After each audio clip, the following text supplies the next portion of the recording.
Awkward sibling hug? Awkward sibling hug. Pat, pat. Hello and welcome to the Hello. third episode, I think now, right? Yeah, no, third episode. Why am I Yeah. acting like I can't keep track? We're 3 episodes in. That is like kindergartner numbers. It's pretty early on. But it's funny because like last week we were like gonna record for Headhunters also, but we just I got very tired that night. Yeah. Neither of us seems to have the time. Huh? Neither of us seems to have the time to do multiple episodes. at I once. know. It's kind of terrifying, but it's kind of like fine at this point, I guess, you know? Yeah. I don't think it's too much of an issue. We're just both busy bees. When it comes to things. Too busy to watch cartoons, apparently. I know, it's an adult thing, I guess. Adulting is so weird. Gross. Like, I started a brand new job recently, and you've been existing in your job, right? Yeah, I've been working full time for a bit now. Yeah, it's a lot. Speaking of working full time, Grunkle Stan in the Mystery Shack, am I right? Mm-hmm. What a great segue. I thought it would be Into the actual topic. I know. So today we sat down and watched the episode Headhunters, which is the big one with the whole wax museum shtick. That really foreshadows things down the line the minute you know what's down the line. But if you don't know what's down the line, like me in 2012, then you have no idea the significance of Stan being sad about another Stan's death. Yeah, and I'm trying to figure out how much we can give away right now. Well, it's a rewatch podcast, so I don't really care about spoilers necessarily. Like, I don't think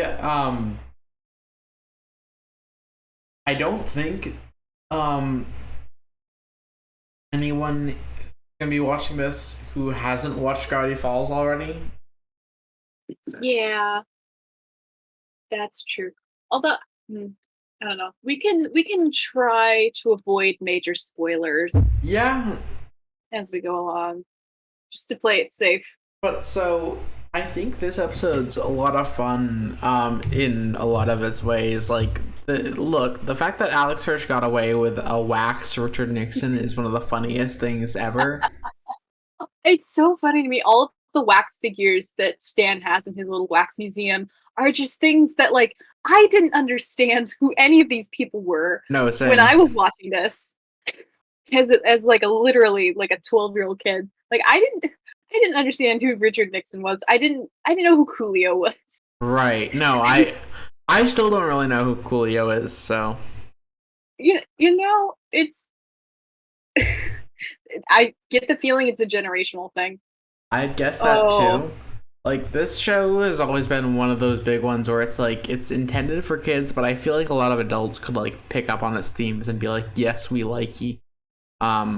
In those exact words from the grown adults, yes, we like ye. I was actually in the audio commentary, the director's commentary, for the first episode. Alex Hirsch was talking about how pretty much the entire time when they were making Gravity Falls, they very rarely ever stopped to think about, like, would a kid understand this? Would this make sense to a kid? They were just focused on, like, would I find this funny? Do I find this funny? Do I find this entertaining?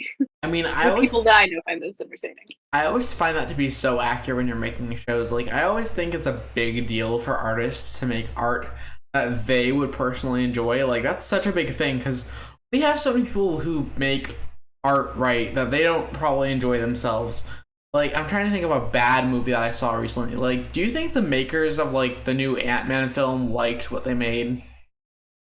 Or like, another one. You're a Taika Waititi fan also, right?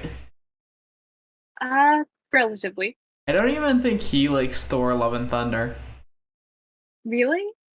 I think, like, I don't know necessarily. Like, I don't know. Sorry. Like, and this is no offense to him. I actually respect him so much as a filmmaker. But it's like I don't know how someone could make something that's like so cookie cutter, right? And like lowest common denominator and like feel so happy after watching that, right? It Like definitely was bigger with those bigger Marvel movies. I feel like it's hard to get like a pure creative vision because it's going through that Marvel filter and it's going un- through that Marvel system. unless you're James Gunn, of course. And Who then I guess he just has magic powers. he honestly does. I love that man so much. Um but it's The like Guardian movies are so good. and I do wonder how many like shows, especially on the like kids networks, right, turn out the way that they do because of creatives who don't care about what they're making.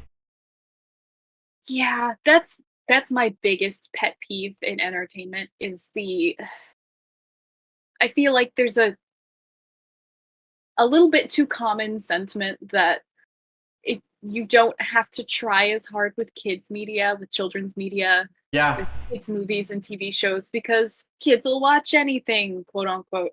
right. And it's I okay, it is much easier to get the attention of a child to watch your TV show than it is with an adult because adults are a little more discerning about what they, adults have a little bit more impulse control than kids do. But Well, that does not mean that's a reason why you can just I don't just know. That frustrates me. It's like if you're not making this out of love and if you're not making this because you want to positively impact somebody's life, anybody's life, then why are you making it in the first place? What is the point? well, and I think there's another thing that I think we have with kids media. I feel like the whole like idea of the lack of effort because it's like I think most creatives actually working in entertainment really care about what they do, but I still feel like there's a lot of them who are stuck on projects that they want to do because of the current landscape of the media industry, right? And I think within the whole shtick with like the with the whole shtick with a lot of these shows, right, is that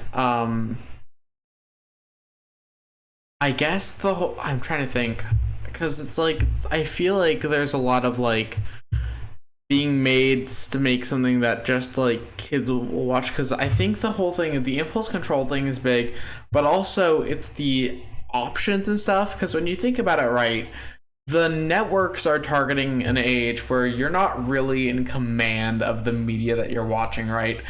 When you're 9 years old, you don't decide what you get in your cable package, right?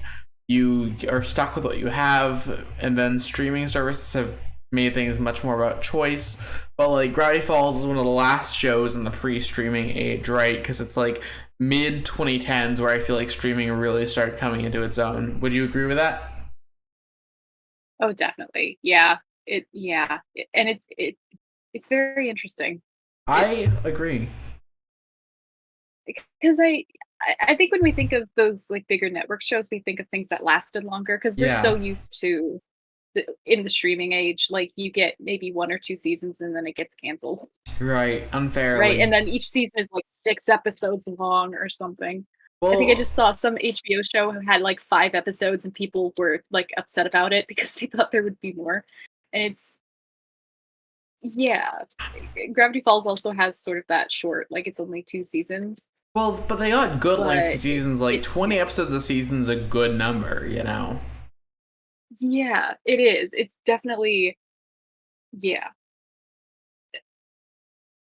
And Um. it's interesting because I know based on what I've read about behind the scenes stuff, it seems like they really had to fight with Disney a lot Oh yeah. over censorship stuff and over just like trying to get the jokes that they wanted in there when the Disney S&P department was just like being completely nuts.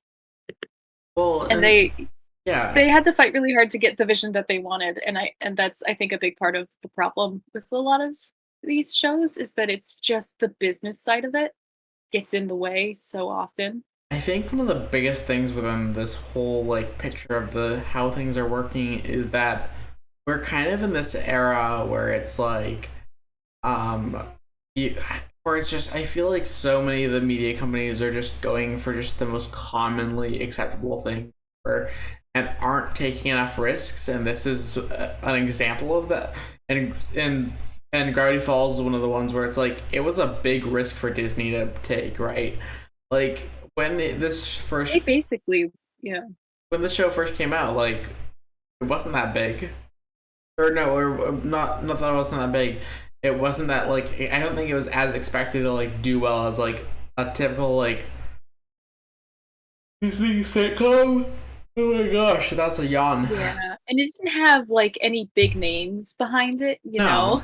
At least not that a child would recognize. It's like, what 8-year-old knows who Christian Shaw is? Well, she's arguably the biggest name, like, person to work on the show, because she's kind of, like... Yeah. She's just a good comedian. Then also she's been in, like... she's been in, like, Bob's Burgers and BoJack Horseman now. And honestly, I think one of those recognized... Like, that trifecta of characters, right? Did you watch BoJack? I forget. No, I never did. Okay. I've been meaning to, though. But, like, the trifecta of characters that she voiced would all be some of the most iconic characters of the 20s, right? And Gravity Falls was the one that kids would get into most and stuff out of those three. But, no, I want to veer us... Yeah. Sorry, this is going to be a bit of a shorter episode, guys.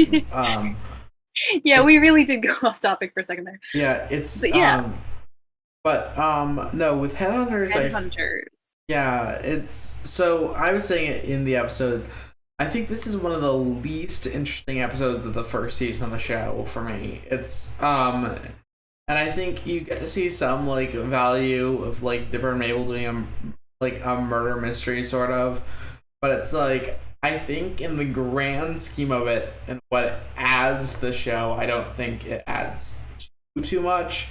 I guess that would be... is that a hot take? I don't know.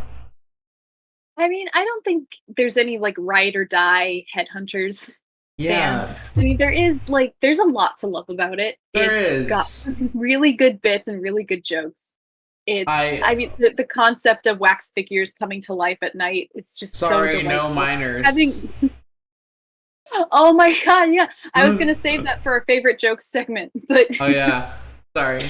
Yeah, I'll you know what? I'll spoil it ahead of time. My favorite joke from this episode is when they're trying to sneak into the biker bar, and Dipper and Mabel are like around the corner and they've got their fake IDs and they're like, all right, we're gonna go in there, and it cuts to the bouncer and he's just handing a card back to somebody and he goes, sorry, we don't serve minors here, and it immediately cuts to a coal miner spitting on the sidewalk, cursing.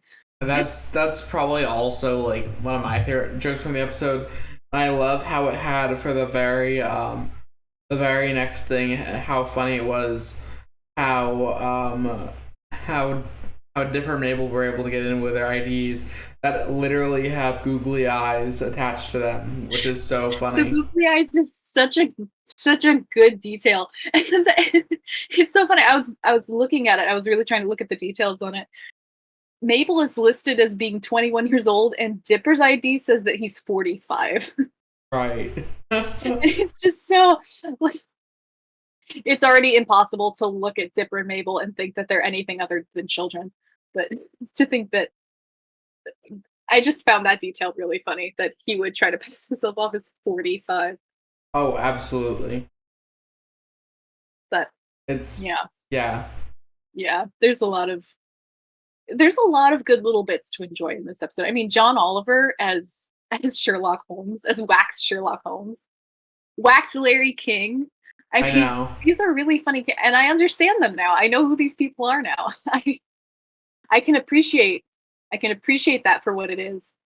Exactly. But even then, the wax figures are really funny. Like, even to a kid who doesn't know who these people are, they still have a lot of really good lines, and they're very eccentric characters, and so it works. It works on both levels. And it's just a fun variety and stuff. Like, you get Wax Larry King, Wax Coolio, and the fact that they got the actual people to play some of the wax figures, like Gravity Falls' like roster of guest actors is always kind of really impressive and stuff when you look at it. It really is, especially considering, like, I don't know how this is a Disney Channel cartoon, And what connections do these people have? Because I'm sure, like, as far as I can tell, Alex Hirsch was like, he didn't have a ton of industry experience right. before making Gravity Falls. So it's like, how did you book Larry King? I'm just trying to figure out who made that happen. I want to know. The biggest like connection point for a lot of these cartoons, I guess, because no, he's had some experience at that point where it's like he had worked on like the whole thing is that a lot of these like bigger new cartoons descended from like that show Flapjack on Cartoon Network or something, and how a lot of them like work together. So he's definitely probably built his web of connections. It's weird because like Alex Hirsch, like the biggest like other creator that I associate Alex Hirsch with is, I'm leaving his name redacted for the podcast because he's yikes. Oh, yeah. Yeah. Oh, I know who you're talking about. We're gonna have to soon. We'll address the elephant in the room eventually. I just yeah. We'll cross that bridge when we get to it. Time Traveler's Pig. Woo. But yeah, no, I feel so bad that I don't have much to say about this whole thing. Introduction of Duck Detective. My favorite show within a show. It's so good. I want the Duck Detective plushie so bad. Honestly, I think they're sold out, but I want one so bad. Well, so it's crazy to me because they did like plenty of other like short series, right? But they never did like a short series of like Duck Detective episodes. That surprises me, honestly. That's what the world needs but doesn't deserve is a Duck Detective miniseries. We all need it. I mean, that little bit where he's because Duck Detective just quacks and then there's subtitles on the bottom of the screen, right? And the way that it goes, and it just says murder. I know. It's so good. Oh my god. It cracks me up every time. I love how they use it so much to like foreshadow or like play with the audience on like expectations. Like the most memorable part of the Duck Detective is like later on in the series. But honestly, yeah, I guess like this is Headhunters. Like Seuss and Wendy don't really do anything in this episode. I think like they've got bits, but like nothing much. Yeah, I'm gonna be super honest. I didn't realize Wendy was in this episode until you mentioned it. I think I missed that. She was in it for like a scene because like the show doesn't know how to use Wendy. No offense to the show, but I know they never figured out how to use Wendy properly. She's such a cool character. We're gonna get to the point, I think, where they actually like use her a bit more. Like the Inconveniencing is coming up, and that episode uses Wendy. So bam! I love that episode. Oh, that's gonna be fun. That's gonna be really fun to talk about. Again, I think that I feel bad for Gravity Falls, right? Because like I feel like the earlier parts of the season, right, are less memorable for me. Like there's a few. This is one of the more forgettable first season episodes. And then we get a few more that are also kind of more forgettable near the middle of the season. But like, yeah, this one's specifically a little more forgettable, and I feel so bad for saying that because it's like, yeah, it's not a bad episode. No, and there's definitely like there's parts of this episode that are really iconic. I mean, this is where Duck Detective was introduced, and that took off so much with the fans. Everybody loves the Duck Detective bit. That, and then the whole Stan holding a funeral for a wax figure of himself. It's his beheaded wax figure. Yeah. It's so there's so many good jokes and so many good bits that are very memorable. But yeah, overall, it's like in comparison to a lot of other Gravity Falls episodes, it's just not. No. Which it's not saying that this is a bad episode or that it falls short necessarily. It's just the bar is really high with Gravity Falls because they have some truly just amazing episodes, and so it's Again, I think next week's episode, y'all, we're gonna have a lot more to say on like The Hand That Rocks the Mabel is one of the first like big mystery episodes of the show. Like, like there's but no. Well, do you have a fun fact for today or? Yes, I do, for Sarah's Fun Fact Corner, which still doesn't have an intro soundbite. We'll get one eventually. I promise you. Mark my soul. Okay. So unfortunately, I do not have a trivia question this week. Okay. But I do have a fun fact. Yes. The thug in the bar that Mabel is talking to has a tattoo, right? Of like what kind of looks like a hunter's knife. Yeah. And on it reads the word bats. I don't know if you noticed that. Apparently, in the original animation, it was supposed to say stab, which makes a lot more sense. You know, because it's a dagger. That's but funny. they had to they had to turn the word backwards because the censors got on them about having the word stab tattooed onto somebody's body. So now his tattoo of a large knife just says bats. And you can thank the Disney censors for that. You can thank the Standards and Practices Department of the Disney. Thank you, Disney Standards and Practices, I guess. Thank you for that one. That's a really fun. You exist. Detail. Congrats. It's just so funny to me. I can't imagine getting that note back. Right. I'm just like, you can't even say the word stab. Are you kidding? Like, it's not even. It'd be one thing if it was like, like a knife stabbed into a bloody body, but it's not. It's just a knife that says the word stab, which is kind of inherently funny when you think about it. Well, to get that note back and just be like, okay, fuck you. I'm just gonna turn the word around and be done with it. I'm just gonna reverse it. That's delightful to me.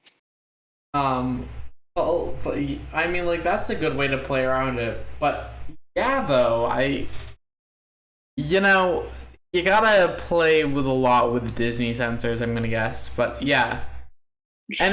Anyways, though, well, thank you, everyone who tuned in for the 3rd episode of Awkward Sibling Hug. Thank you for being here. Thank you for listening to us ramble. We really appreciate having this platform to ramble. It makes our weeks. It's a throwback, honestly. And to think, in the amount of time that you spent listening to this podcast today, you could have just watched the next episode of the show. Imagine that. I really hope that you're listening to this while you do the dishes or something. Like, I really hope that we're that little voice in your ear while you're doing a boring chore. That's my biggest hope. I mean, I feel like that's where podcasts work best, honestly. I love doing... what are you doing? Just sitting in your living room staring at a wall, listening? I feel like... Nah, you gotta be doing something else. Yeah. Well, anyways, thank you guys so much. Thank you. See you next week. Yeah. Awkward sibling hug? Awkward sibling hug. Pat, pat.